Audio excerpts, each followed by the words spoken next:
let's talk about attending Scientology's elite top boarding school.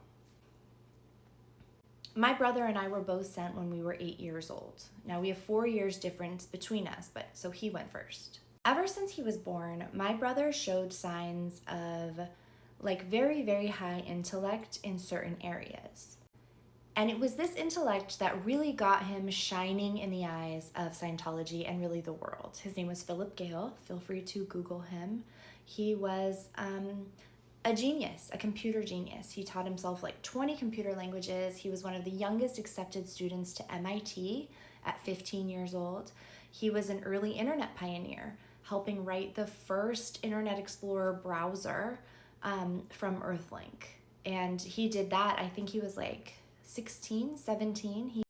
And this was all after he spent from 8 to 14 at Scientology's top boarding school. Now it's called the Delphian.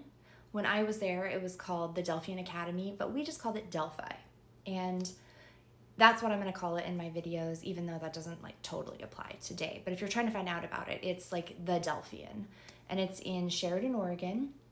Frankly, it's a bit of a scandalous place, going all the way back to the land itself. So it's this big, huge monastery, I think that's what they're called, built by Catholic monks. Catholics, back in the day, had really moved out here to Oregon, the Wild West, because sadly they wanted to re-educate the native population. I've heard stories all the way back to the beginning of the man who held that tract of land. First, there were a lot of issues with the KKK. I don't even know if I can say that on here. There were a lot of problems, a lot of conflict going back and forth. And I don't claim to totally understand it, but it was violent, it was dangerous, and it was sketchy at AF. And eventually the land got into the hands of Scientologists. Now they had a similar idea to my parents. They wanted to start an entire Scientology community. It was a boarding school. It is still functioning today. Back when it started, the headmaster, Alan Larson, he was good friends with my parents, and there were a bunch of other people that went out there, moved to Oregon, and started a boarding school. Very expensive, so what ended up happening was a lot of Scientologists who really want their children to have that type of environment and education moved there and became staff. So you have a number of families living there and raising their children there, and then you have another group of parents who are sending their children there to board.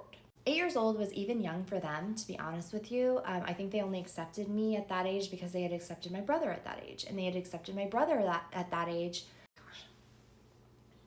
When my brother ultimately graduated at the age of 14 and went on to do these amazing things in education and technology, Scientology really wanted to capitalize on that. In fact, he was touted as a golden child. You know, this is what you can achieve if you raise your children completely in Scientology and give them up to a pure Scientology education. Well, flash forward to when my brother was 19 years old at MIT, and I can tell this story in the next video and make sure I add like a super duper trigger warning, but he unalived himself. And that was a national scandal. And it rocked my world. And the ripple effects of that still continue in my life in major, major ways. In just like the news, I just found out like 2 days ago about who is funding the dirty tricks to harass me and smear my brother's name. The same organization my mother dedicated her life to. It is just so wild.